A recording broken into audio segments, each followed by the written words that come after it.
Hello दोस्तों, स्वागत है आपका एग्रीकल्चर स्टडी विथ देव। जैसा कि हम लोग पहले टॉपिक पढ़ चुके हैं फसलों का वर्गीकरण। अब हम पढ़ेंगे अध्याय 2 दूसरा फसलों की खेती। फसलों की खेती पढ़ेंगे हम लोग।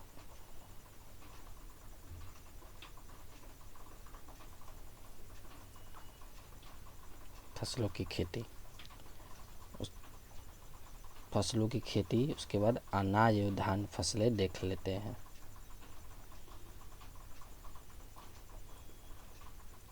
सबसे पहले आता है बहुत इम्पोर्टेंट फूड है, खाद्यान्न फसलें हैं, धान।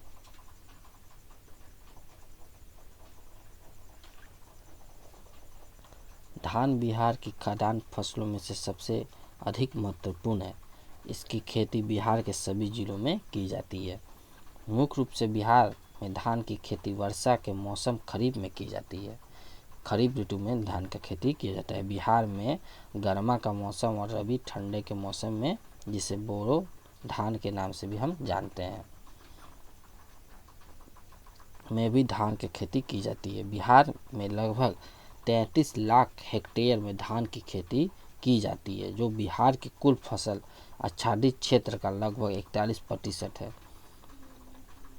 अनुकूलन परिस्थिति में लोगों का मुख्य भोजन पशु चारा, रोजगार, सामाजिक, सांस्कृतिक, धार्मिक एवं आर्थिक रूप से महत्व के कारणों में धान की बिहार के सभी फसलों में सर्वाधिक महत्वपूर्ण फसल है।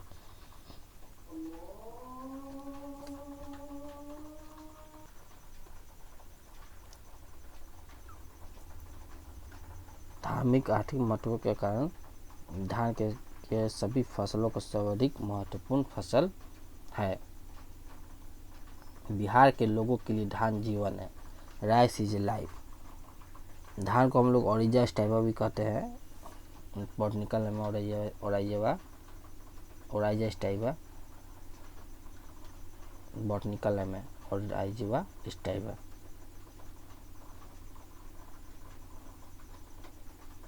उत्पत्ति स्थल,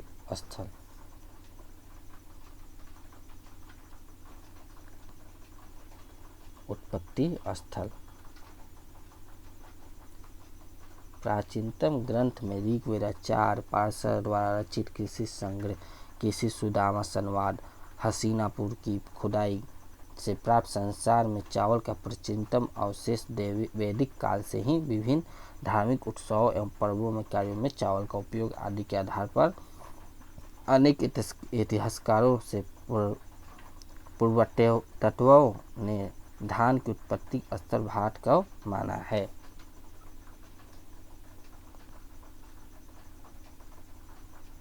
उत्पत्ति स्थल में भारत को माना, धान को उत्पत्ति से भारत को माना है।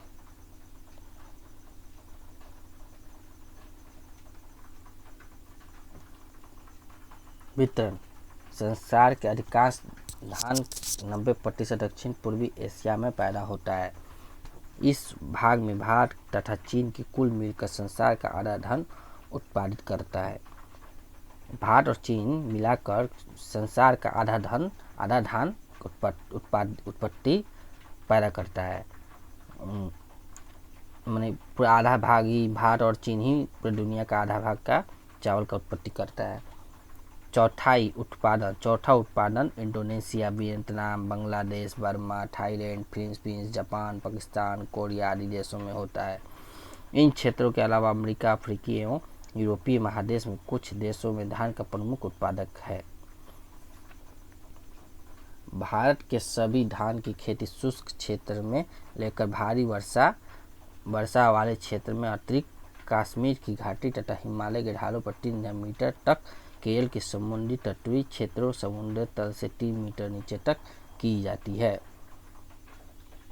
बिहार के सभी जिलों में धान की खेती लगभग 22 लाख हेक्टेयर भूमि में की जाती है। गर्मा और बोरो धान की खेती अधिकांशतः बिहार के कोसी तथा मिथिलांचल क्षेत्र में लगभग 1 लाख हेक्टेयर भूमि में किया जाता है। बिहार धान की उत्पत्ति 2525 किलो हेक्टेयर है। बिहार में धान की उत्पत्ति 225 किलो हेक्टेयर है। ये इम्पोर्टेंट क्वेश्चन है कि पूछेगा बिहार में उत्पादन कितना है तो धान का, तो बोलिएगा 2525 किलो हेक्टेयर है। बिहार में धान क्षेत्र में उत्पादकता वर्ष 2011 से 12 में क्षेत्रफल में लाख हेक्टेयर में 33.24 हेक्टेयर क्षेत्रफल में बोया गया था, तो आया 81.87 टन। उत्पादक किलो में 2463। 2012 से 13 में 32.99 हेक्टेयर उत्पादन आया है 83.22। उत्पादक किलो हेक्टेयर उत्पादकता में आया है 2523। 2013-14 में आया 31.51 लाख। उत्पादन में आया 66.49। उत्पादकता में 2110।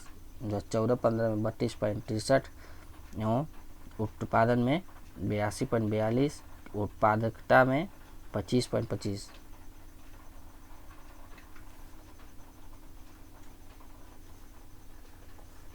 अब देख लेते हैं उपयुक्त जलवायु।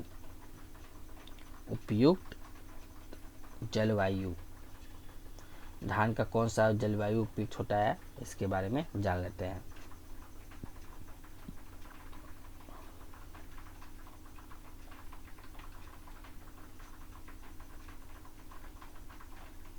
धान की फसल को विभिन्न प्रकार की जलवायु तथा मिट्टी में पनपने की क्षमता है। धान को उन सभी क्षेत्रों में सफलतापूर्वक उगाया जा सकता है जिसमें 4 से 6 माह के दौरान औसत तापमान 21 सेंटीग्रेड से इससे अधिक रहता है। फसल की अच्छी पैदावार के लिए 25 सेंटीग्रेड तक 20 से 25 डिग्री से सेंटीग्रेड तापमान अनुकूल रहता है। धान के लिए रात्रि का तापमान 15 से सेंटीग्रेड से नीचे नहीं रहना चाहिए। धान का बीज 10 से सेंटीग्रेड से कम और 40 सेंटीग्रेड से ज़्यादा पर अंकुरित नहीं होता है। धान के बीज का अंकुरण के लिए 30 सेंटीग्रेड सर्वोत्तम तापमान है। धान का बीज 10 से सेंटीग्रेड से 40 सेंटीग्रेड से अंकुरित नहीं होगा, इसलिए धान 30 सेंटीग्रेड सर्वोत्तम माना जाता है। सूर्य के प्रकाश दिन की लंबाई धान की देसी परंपरागत लंबी अवधि के किस्में जैसे कटरनी, सोनाचूर आदि के लिए विशेष महत्व है। प्रकाश की अवधि धान की परंपरागत संवेदनशील किस्मों पुष्पान को प्रभावित करती है, लेकिन अब दिन की लंबाई में प्रति असंवेदनशील तथा न्यून संवेदनशील किस्मों जैसे सीता, श्वेता, मंसूरी, स्वर्णा आदि विकसित होने से प्रकाश की अवधि के प्रभाव घट गया है। अतः तापमान एवं जल की उपलब्धता को ध्यान में रखते हुए धान की खेती सालों में किसी भी मौसम में की जा सकती है। फसल एवं मौसम। फसल एवं मौसम।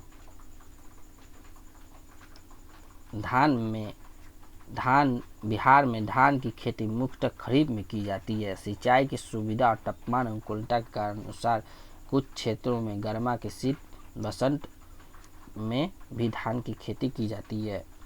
पहला खरीफ में मई जून में बुआई करते हैं, कटाई अक्टूबर नवंबर में। बोड़ो अक्टूबर नवंबर अप्रैल में करते हैं। गर्मा मार्च में जून जुलाई में करते हैं कटाई। मृदा आप देख लेते हैं। मृदा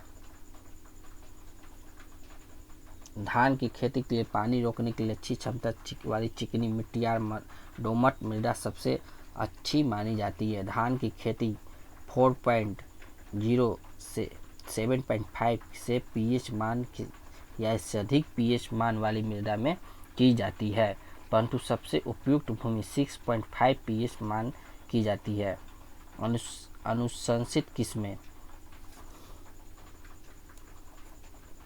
अनुशंसित किस्में बिहार के धान की खेती में विभिन्न परिस्थितियों तथा उपयोग के लिए की जाती है। परिस्थितियों के अनुसार धान की निम्नलिखित मुख्यतः अनुसूचित किस्में हैं, अनुसूचित किस्में हैं। परिस्थिति: ऊपरी जमीन हेतु शीघ्र पकने वाली प्रभेद, उन्नतशील प्रभेद, पकने वाली अवधि, औसत उपज, बीज दर, बुआई, रोपाई उपयुक्त। ऊपरी जमीन तुरंतता 75 से 80।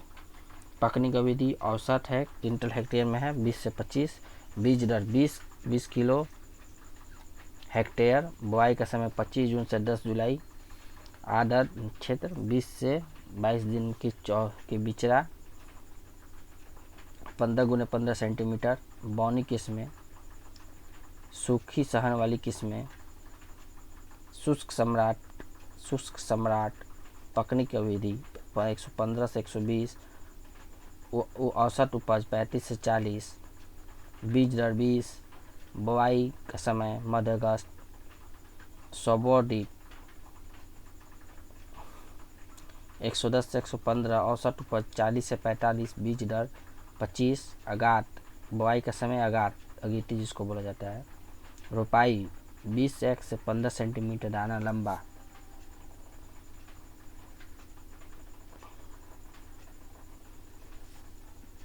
एवं पतला पुराना बिरयानी चूरा के लिए उपयुक्त। सबोर्डिक है जो। मध्यम सीता 135 से 140। 40 से 45। 20 10 से 15 25 है। 25 से बौनी किस्में है। जमीन हेतु कनक 135 से 140 है। 40 से 45 है। जून में होगा, बिछड़ा होगा, कम वर्षा वाले। राजेंद्र श्वेताती 135 से 140। 40 से 45। मिक्सिरा इसका बिचड़ा होगा 20 गुने 15।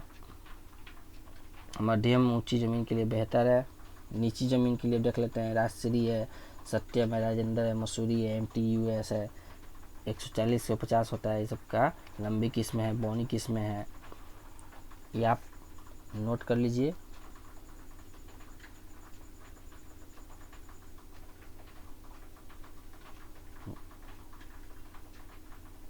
राजेंद्र है 115 से 120 है। 40 से 45 है उपज है इसका। इसकी सब कई लंबी प्रकाश संवेदनशील। राजेंद्र कस्तूरी, राजेंद्र भगवती, सुबोर, सुभरीत। बोरो धान का है। गौतम है, प्रभात है, रछिया है। जनवरी से 29 सप्ताह तक इसकी बुआई किया जाता है। इसकी नीची किस्में है, क्षेत्र के लिए उपयुक्त होती है। संकर धान देख लेते हैं। PHB है, 71 है, KRH2 है, राय 6444 है, गोल्ड है, पूसा है, H1 है, पंत संकर धान है। राय 6444 भी खूब ज़्यादा चलता है। 135 से 140 का उपज है। क्विंटल 180 से 90 है।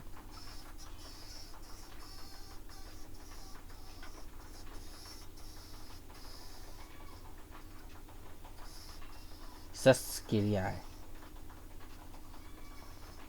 भूमि की तैयारी।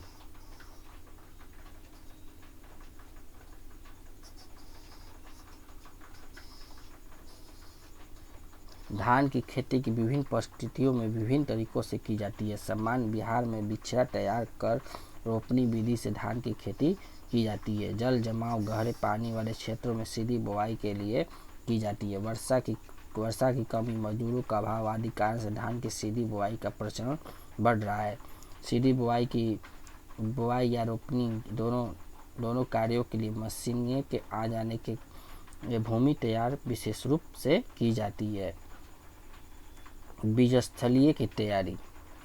बिहार में सामान्यतः गीली क्यारी, सूखी क्यारी विधि से बीजस्थलीय की तैयारी की जाती है।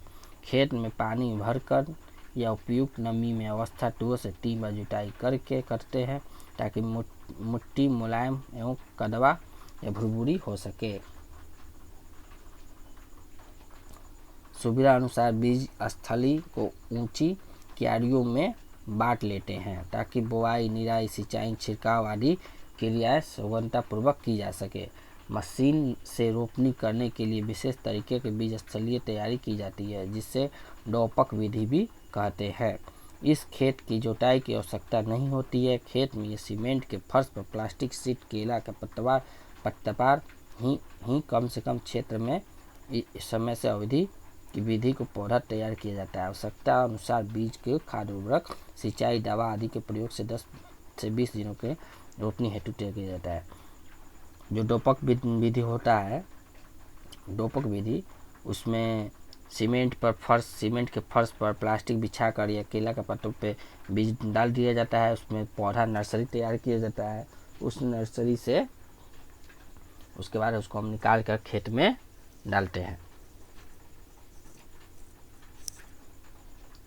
रोपनी और खेत की तैयारी। मिट्टी पलटने वाले हल से खेत को 20-25 सेंटीमीटर ग्रीष्मकालीन गहरी जुताई करें। रोपनी से 2 सप्ताह एवं पूर्व खेत में पानी भर दें। खरपतवार के नियंत्रण। रोपनी योग अच्छी मृदा बनाने तथा जल एवं प्रबंधन के लिए पानी भरें। खेत में हल या पडलर चलाकर अच्छी तरह कड़वा कर ले। उर्वरक को अनुचित मात्रा में अंतिम बार कड़वा करने से पहले समान रूप से बिखेर कर मिट्टी में अच्छी तरह मिला दें। सीधी बुआई खेत की तैयारी।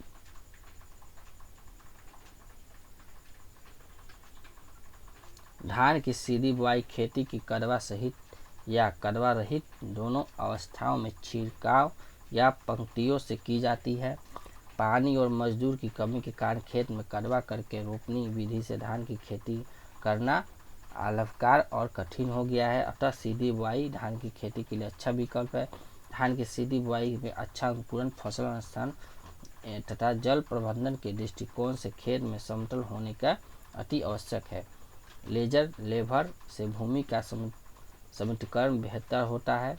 इससे खरपतवार और पोषक तत्व प्रबंधन में भी लाभ मिलता है। बुआई के समय खेत में नमी तथा खेत के खरपतवार मुक्त रखें। बीजोपचार।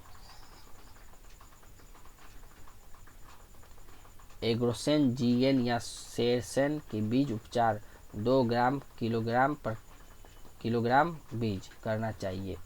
बुआई और रोपाई का समय और गहराई। बिहार में सभी खरीफ धान की खेती मुख्य समय में अंतिम सप्ताह यानी आर्द्र नक्षत्र से प्रारंभ होता है। बुआई एवं रोपनी के समय धान की किस्में के तैयार होने के दिनों पर निर्भर करता है। धान की बुआई रोपनी की गहराई कल्ला निकलने की अति संवेदिका है। धान के पौधे की किस्म किसी भी हालत में 3 सेंटीमीटर से गहरी नहीं लगाए। खाद एवं उर्वरक। बीज स्थली में 100 वर्ग मीटर क्षेत्रफल की बीज स्थलीय क्यारियों में निम्नलिखित मात्रा में खाद का प्रयोग करें। 1 kilogram nitrogen, 1 kilogram sulphur, 1 kilogram potash. बीज गिराने के 15 दिनों बाद 1 किलोग्राम नाइट्रोजन बीज स्थलीय प्रवेश करना चाहिए। खाद की मात्रा। ऊपरी जमीन में जल पकने वाली प्रभेद में 80-40-20 यानी 80 किलोग्राम N और 40 किलोग्राम P फास्फोरस और 20 किलोग्राम पोटासियम का करते हैं। उन्नत शक्कर किस्में में 100 kilogram N nitrogen, 40 kilogram phosphorus, potash 20 kilogram hectare करते हैं। सुगंधित किस्में में बौनी में 80 किलोग्राम नाइट्रोजन, 40 किलोग्राम पोटास और 20 किलोग्राम पोटासियम करते हैं।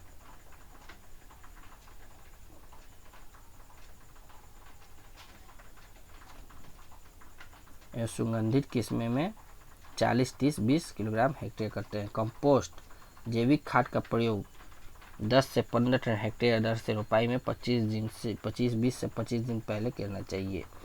जिंक सल्फेट 25 किलोग्राम प्रति हेक्टेयर दर से मुख्य खेत में अंतिम जुताई के समय, कड़वा के पूर्व नाइट्रोजन की आधी एवं सल्फर पोटास की मात्रा में कड़वा के समय तथा 1/4 नाइट्रोजन की मात्रा रोपाई के 20 से 30 दिनों के प्रति दिनों के बाद कल्ला अवस्था में शेष नाइट्रोजन की बाली बनने के लिए परिवेश में 150 एवं उससे अधिक अवधि में के किस्मों में नाइट्रोजन की 1/4 मात्रा रोपाई के पहले, दूसरी एवं चौथाई मात्रा के रोपाई 30 से 4 सप्ताह बाद, तीसरी एवं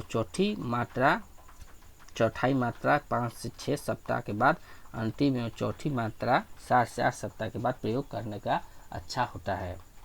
खरीफ फसलों में नाइट्रोजन व्यवहार करने के लिए पूर्व खेत में खरपतवार निकाल दें तथा यदि पानी का जमीन जमाव अधिक हो जाता है तो उसका निकासी कर देना चाहिए।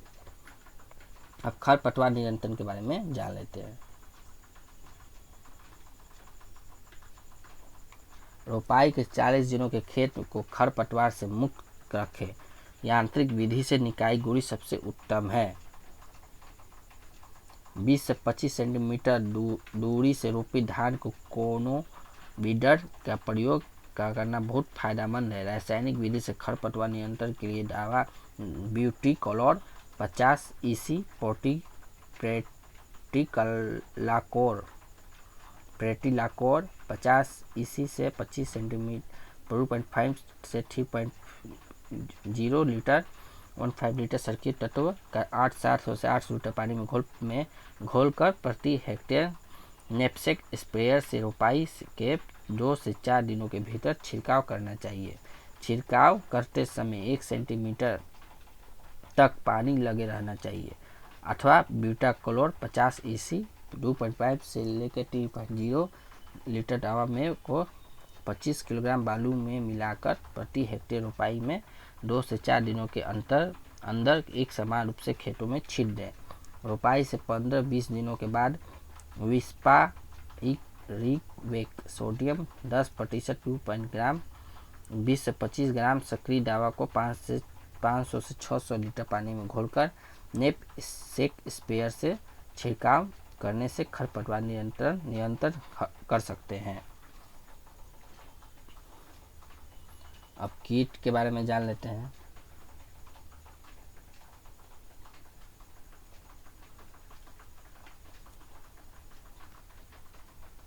फसल के नाम, धान की विधि के रोग, कीट की विधिया के रोग, कीट विधिया रोग के कारक के नाम, लक्षण, प्रबंधन एवं चित्र भी आपको दिखा देते हैं हम। धान, तना छेदक स्टीम ब्रोअर। कीट विधि रोग कारकों के नाम, सिरिपा फोगा इंस्टुलास। तने के बीच का भाग सूख जाता है जबकि निचली पत्तियां हरी रहती है। जो तना होता है उसका बीच का भाग सूख जाता है जबकि नीचे पत्तियां हरी रहती है। रोपाई के इसके 30 से 35 एसीफेट 75% दवा का 500 से 1100 के हेक्टेयर में मोनोक्रोटोफॉस 36 EC का 1 लीटर हेक्टेयर के दर से छिड़काव करना चाहिए। यही कीड़ा है तना छेदक कीड़ा यही है।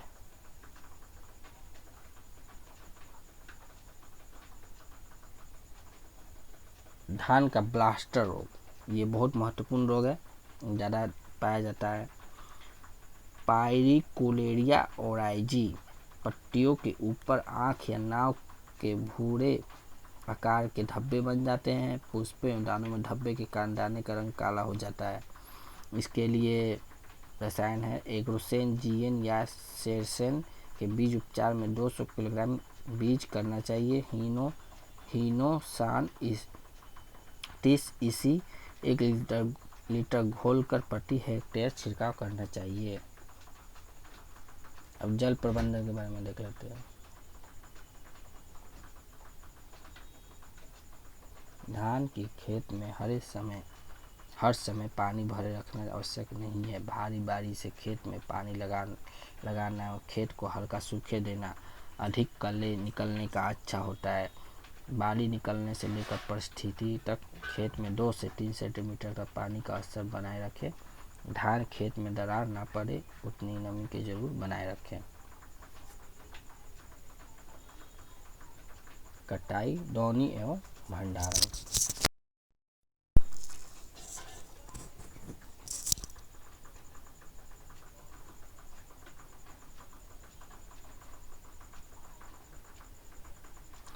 धान की कटाई दैहिक परिपक्वता की आवश्यकता में करनी चाहिए। इस अवस्था में धान का तना कुछ हरा ही रहता है तथा बाली के नीचे वाली दाना जोर से दबाने के पर चावल निकल जाता है। यह अवस्था पुष्प के करीब 30 से 35 दिनों बाद आती है।